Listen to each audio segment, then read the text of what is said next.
Владимир Пінцевич – один з 5 механізатараў прадпрыемства «Кармалён», які сёння заняты на сяўбе. Графік вельмі напружаны. Працоўны дзень складае 13 гадзін. Да таго ж неабходна пастаянна пераязджаць з палеткаў на палеткі. На Гомельшчыне лён вырошчваецца на тэрыторыю адразу 3 раёнаў – Кармянскага, Чачэрскага і Рагачоўскага. Всю технику подготовили к посеву и работаем. Не сказать, что пена ломалась.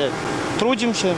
Рабочий день с 7 до 8. Выходные на перыяд сяўбы не прадугледжаны. Выключэнне ўсяго 2 – Вялікдзень і Радаўніца. Неабходна завяршыць работы ў аптымальныя тэрміны. Тым больш, што надвор'е спрыяе і вільгаці ў глебе хапае. Адмоўны ўплыў на ўраджай не аказалі нават нядаўнія халады. Усходы на палетках з'яўляецца недзе на 8-й дзень пасля сяўбы. У пачатку ліпеня лён можна ўжо нарыхтоўваць. Гэта будзе зачын на будучы год. У жніўні 2026-го на прадпрыемстве плануюць увесці ў эксплуатацыю яшчэ одну лінію па перапрацоўцы культуры. Падрыхтоўчыя работы пачаліся. Для новай лініі каля дзеючага цэха пабудуюць новае памяшканне. Фінансаванне будзе весціся ў рамках дзяржаўнай праграмы па пераадольванні чарнобыльскай катастрофы і за кошт уласных сродкаў.